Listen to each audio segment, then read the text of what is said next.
tell me about your hobbies. And Gary's all excited. He's committed. He's enthusiastic about all these things. And then I say, Gary, tell me about your faith. Watch his eyes. Watch his lips. Listen to his words. Watch his gestures. You will see a change in Gary that's as dramatic a change as Alex had when he had the cold. It's dramatic. And the more infected, the more religious, the more fundamentalist a person is, the more observable it is. If somebody belongs to one of these, Episcopalian churches, that's Christianity light. They're not infected enough, probably. You're not going to get a really good. You'll get some difference. Don't get me wrong. You'll get some difference, but you won't get a big difference. It's the one that's really infected that you can see it the most. Now, that's not to say the people who aren't the more Christian light stuff, like the Unitarians, they're really light. But even they can have a bit of infection. So you have to be aware that the infection's there. You may just not be able to get it to express itself, if you will. So the exorcist test is this. You find your friend. Let's see. Let me get a new friend, Paul. Paul is my religious friend. And I'm going to ask Paul, please take notes. I want you to go back and use this on your religious friends. Don't tell them you're doing it, by the way. Just use it on them. Now, Paul's my religious friend. And I'm going to say, Paul, tell me about your kids. Or tell me about your grandkids. Or tell me about your hobby. And as he's doing that, I'm going to watch his eyes. I'm going to watch his mouth. I'm going to listen to his words. Watch his gestures. You're going to take mental notes. If you can get away with it, take some written notes. Hey, this is scientific work. We're observing a primitive condition here. Or we're going to be observing a primitive condition pretty quickly. So we do that 5 or 10 minutes, and we really get a good sample of the A condition in our experimental design. Then I say, Paul, tell me about your faith. And then Paul, suddenly he'll start witnessing to me. Tell me how much Jesus has come into his life. How the Holy Spirit helps guide him every day. And when he says a prayer, he can feel the Holy Spirit working in him. You'll get those kinds of things. But as you're doing it, you'll hear his voice change. You'll hear the voice cadence change. You'll hear him use different words than he ever used before. You'll see gestures that are different. And they'll oftentimes be uncharacteristic of him. They will be different than any other time, any other part of his life. You will never see these things happen anywhere else except then. Because the God virus is talking right then.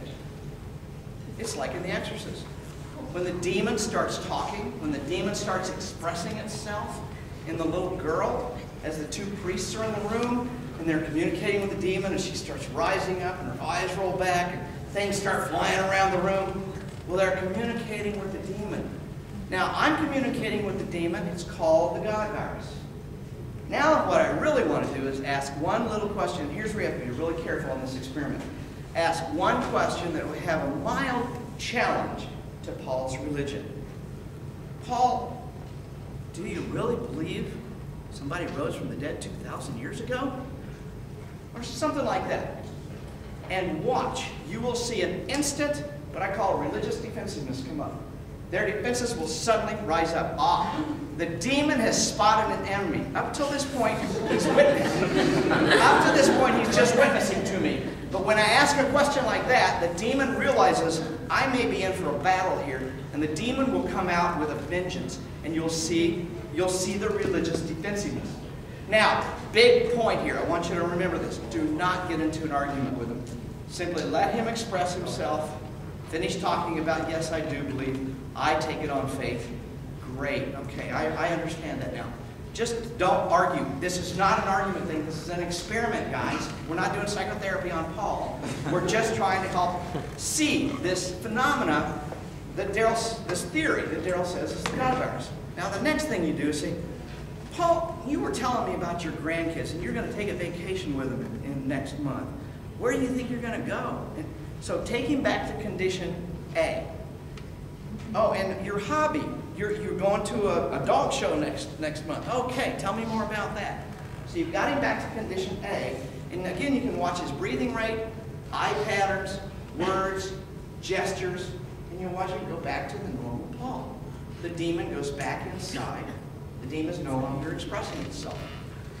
In this case, it's the God virus. I don't believe in demons. Most of you probably don't either. The God virus is certainly very real. And what I want us to start doing is realizing it lives inside of people just like cold viruses live inside of us. So that's the exorcist test.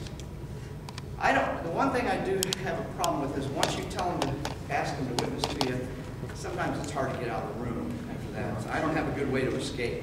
You might have your cell phone your cell phone alarm set so it sounds like somebody's calling you. Oh, my mom's calling, I gotta go. But do plan an escape route, because religious people, man, once they think you're a candidate for infection, they're going to infect you if they possibly can. So let's understand how this all works. Daniel Dennett and Dawkins both write about toxoplasma gondii. It's a parasite that infects the brain of a rat. When it gets in the brain of the rat, it does only one tiny little thing. It turns off the rat's fear of cats. The rat continues to be afraid of owls, dogs, raccoons, or any other predator that might be in the environment, but it loses its fear of cats. Now, why would a parasite want its host to lose its fear of cats? Because the only animal this parasite can propagate in is the gut of a cat. It cannot propagate inside the gut of an owl or a raccoon. It has to get into a cat. So it turns the brain, changes just one tiny little part of the brain, and says, let's go find a cat to kiss. It gets eaten by the cat. The parasite goes through the gut, comes out. Rats then go through the feces, lick it off their hands, or their feet, and then they get infected, and the whole process starts all over again. It's a fairly simple parasitic cycle. There are many parasites. There are many funguses. There are many viruses. There are many bacteria that control human and animal behavior. We are no exceptions. And the research on Toxoplasma gondii shows that this organism can infect human brains.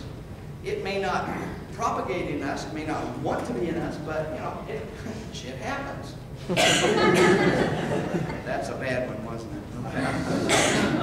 We can get it into our cells, and it can infect our brains. Women who are pregnant are told stay away from cat feces for this very reason. How many of you have been told that or have heard that? Okay.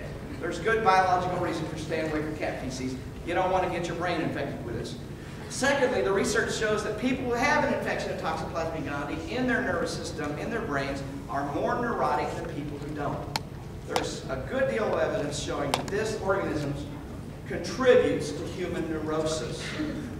Now, we go through life imagining we're in control of ourselves.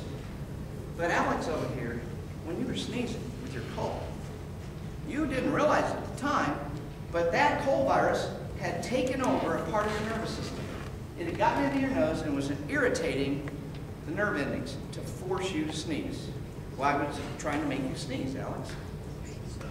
To spread the virus, exactly. So that virus took over. You didn't know you were taken over by another organism at the time, did you? No. There are lots of these kinds of organisms. Rabies virus, hairworm virus, parasite, lancet fluke, all these kinds of things. Literally hundreds of funguses, viruses, bacteria have the capability of infecting mammals or insects and changing their behavior.